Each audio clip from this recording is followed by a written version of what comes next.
ಅದರಿಂದ ಈ ವಿಚಾರವಾಗಿ ನಾನು ರಾಜ್ಯದ ಮುಖ್ಯಮಂತ್ರಿನ ಮಂತ್ರಿಗಳನ್ನ ಕೇಳ್ತಾ ಇದ್ದೀನಿ, ಒಂದು ದಿನ ಆದ್ರೂ ಒಬ್ಬರಾದ್ರು ಜಿಲ್ಲಾ ಮಂತ್ರಿ ಹೋಗೇ ಇಲ್ಲ. ಮೆಡಿಕಲ್ ಎಜುಕೇಶನ್ ಹೋಗೇ ಇಲ್ಲ, ಪರ್ಚೇಸ್ ಮಾಡಿದವರು ಅವರ ಮೆಡಿಕಲ್ ಎಜುಕೇಶನ್. ಆರೋಗ್ಯ ಇಲಾಖೆ ಮಂತ್ರಿಗಳು ಹೋಗೇ ಇಲ್ಲ. ಸ್ವತಃ ಮುಖ್ಯಮಂತ್ರಿ ಒಂದು ಕಾಟಾಚಾರದ ಮೀಟಿಂಗ್, ವಿಧಾನಸೌಧದಲ್ಲಿ ಕಾಟಾಚಾರದ ಮೀಟಿಂಗ್ ಮಾಡಿ ಅದನ್ನ ಬ್ಲಾಕ್ ಲಿಸ್ಟ್ ಮಾಡಿದ್ದೀನಿ ಅಂತ ಹೇಳಿದ್ರೆ ಹೊರತು ಪ್ರಗತಿ ಏನಾಗಿದೆ? ಒಬ್ಬ ಮುಖ್ಯಮಂತ್ರಿಗೆ ಆಸ್ಪತ್ರೆಗಳ ಮೇಲೇನೆ ಹಿಡಿತಾ ಇಲ್ಲ ಅಂದ್ರೆ ಈ ಸರ್ಕಾರ ಇದ್ರೇನು ಸತ್ರೇನು? ಇದು ಸರ್ಕಾರ ಮುಖ್ಯಮಂತ್ರಿ ಸಭೆ ಮಾಡಿ 4 ದಿನ ಆಗಿದೆ, ಮತ್ತೆ ಸಾಯ್ತಾ ಇದ್ದಾರೆ ಅಂದ್ರೆ ಮುಖ್ಯಮಂತ್ರಿಗೆ ಕವಡೆ ಕಿಮ್ಮತ್ತೂ ಇಲ್ಲ, ಕಿಮ್ಮತ್ತೂ ಇಲ್ಲ. ಅದಕ್ಕೆ ಇಷ್ಟೆಲ್ಲ ಆದ್ಮೇಲೆ ಸರಿ ಹೋಗ್ಬೇಕಾಯ್ತಲ್ಲ, ಯಾಕೆ ಸರಿ ಹೋಗ್ತಾ ಇಲ್ಲ? ಸಾವಿನ ಮೇಲೆ ಸಾವು, ಸಾವಿನ ಮೇಲೆ ಸಾವು.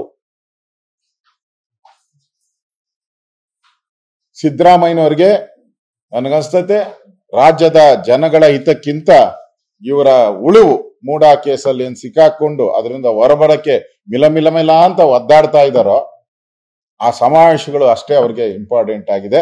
ರಾಜ್ಯದ ಜನರನ್ನ ಕಡೆಗಣಿಸ್ತಾ ಇರುವಂತ ಈ ಸರ್ಕಾರ ಬಹಳ ದಿನ ಉಳಿಯಲ್ಲ ಅನ್ನೋ ಮಾತನ್ನು ಈ ಸಂದರ್ಭದಲ್ಲಿ ನಾನು ಹೇಳ್ತಾ ಇದ್ದೀನಿ. ಬಹಳ ಪ್ರಮುಖವಾಗಿ ಇವತ್ತು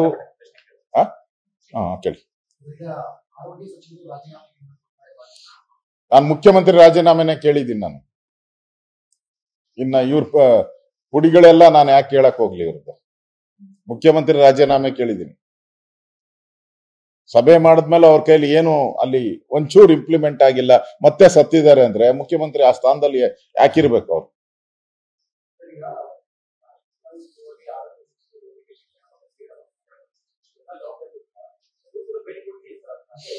ಅವ್ರಿಗೆ ಸಮಾವೇಶದಲ್ಲಿ ಭಾಗಿಯಾಗಿದ್ದಾರೆ, ವಿರೋಧ ಪಕ್ಷಗಳನ್ನ ಬಗ್ಬಡಿಯುವಂತದ್ರಲ್ಲಿ ಭಾಗಿಯಾಗಿದ್ದಾರೆ,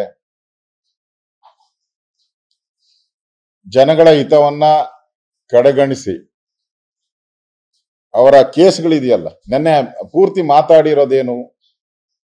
ಡಿ.ಕೆ. ಶಿವಕುಮಾರ್ ಅವ್ರನ್ನ ಟಾರ್ಗೆಟ್ ಮಾಡ್ತಾ ಇದ್ದಾರೆ, ಸಿದ್ದರಾಮಯ್ಯನವ್ರನ್ನ ಟಾರ್ಗೆಟ್ ಮಾಡ್ತಾ ಇದ್ದಾರೆ. ಸಮಾವೇಶ ಯಾಕೆ ನಡೆಸ್ತಾ ಇದ್ದಾರೆ ಅಂತ ಸ್ಪಷ್ಟವಾಗಿ ಅರ್ಥ ಆಯ್ತಲ್ಲ, ರಾಜ್ಯದ ಜನತೆಗೆ ಸ್ಪಷ್ಟವಾಗಿ ಅರ್ಥ ಆಯ್ತಲ್ಲ. ರಾಜ್ಯದ ಅಭಿವೃದ್ಧಿ ವಿಚಾರ ಎಲ್ಲನ ಮಾತಾಡಿದಾರೆ ಅವರು.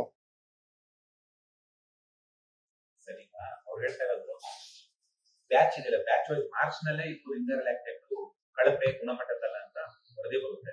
ಕೇಂದ್ರದ ಲ್ಯಾಬ್ಗಳಿಗೆ ಕಳಿಸ್ತಾರೆ, ಅಲ್ಲಿ ಸರಿ ಇದೆ ಅಂತ ಬರುತ್ತೆ. ರಾಜ್ಯದ ಡ್ರಗ್ ಕಂಟ್ರೋಲರು ಇದಾಗಿದೆ, ಕಳಪೆ ಗುಣಮಟ್ಟ ಕೊಡ್ತಾರೆ, ಮತ್ತೆ ಹೆಚ್ಚುವರಿಯಾಗಿ ಖಚಿತಪಡಿಸೋಕೆ ಕೇಂದ್ರದ ಲ್ಯಾಬ್ಗಳಿಗೆ ಕಳಿಸ್ತಾರೆ. ಅವರು ಕೂಡ ಇಲ್ಲ ಸರಿ ಇದೆ ಅಂತ ಬರುತ್ತೆ, ಅವಾಗ ಬಳಕೆ ಮಾಡಿದ್ದೀವಿ ಹಾಗಾಗಿ ಹೀಗಾಗಿದೆ, ಕೇಂದ್ರದವರೇ ತಪ್ಪು ಮಾಹಿತಿ ಕೊಟ್ಟವರ ಅಂತ ಒಂದು. ಇನ್ನೊಂದು medical mafia, drug controller of India ಇದೆ ಸರ್, ಅವರೇ ಇದಕ್ಕೆ ಉತ್ಪಾದನೆಗೆ ಅನುಮತಿ ಕೊಟ್ಟಿರುವಂತದ್ದು. ಇದು ಕೇಂದ್ರದ ಅಡಿಯಲ್ಲಿ ಕೆಲಸ ಮಾಡುವಂತಹ ಡ್ರಗ್ ಕಂಟ್ರೋಲರ್ ಸಂಸ್ಥೆ. ಲೋಪ ಇದೆ ಇದರಲ್ಲಿ ಅಂತ ನಾನು ಹೇಳೋದು. ಇವರು ಯಾವ ಸ್ಯಾಂಪಲ್ ಕಳಿಸಿದ್ರು?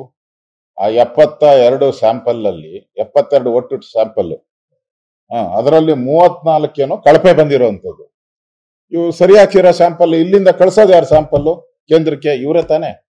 ಅದನ್ನೇ ನಾನು ಮಾಫಿಯಾ ಅಂತ ಹೇಳ್ತಾ ಇರೋದು, ಅದನ್ನೇ ಡ್ರಗ್ ಮಾಫಿಯಾ ಅಂತ ಹೇಳ್ತಾ ಇರೋದು. ಈ ಮಾಫಿಯಾ ಅಲ್ಲೂ ಕೂಡ ಕೇಂದ್ರಕ್ಕೂ ಕೂಡ ಮೋಸ ಮಾಡಿದೆ. ನನ್ಗೆ ಹೇಳ್ತದೆ, ಇದರಲ್ಲಿ ಕೇಂದ್ರದ ಯಾವುದೇ ಅಧಿಕಾರಿ ಏನಾದ್ರೂ ತಪ್ಪು ಮಾಡಿದ್ರೆ ಅದು ತಪ್ಪೇ, ಪ್ರಶ್ನೆನೇ ಇಲ್ಲ. ರಾಜ್ಯ ಸರ್ಕಾರ ಬರೀಲಿ, ಕೇಂದ್ರ ಸರ್ಕಾರಕ್ಕೆ ಆರೋಗ್ಯ ಸಚಿವರಿಗೆ ಪತ್ರ ಬರೀಲಿ.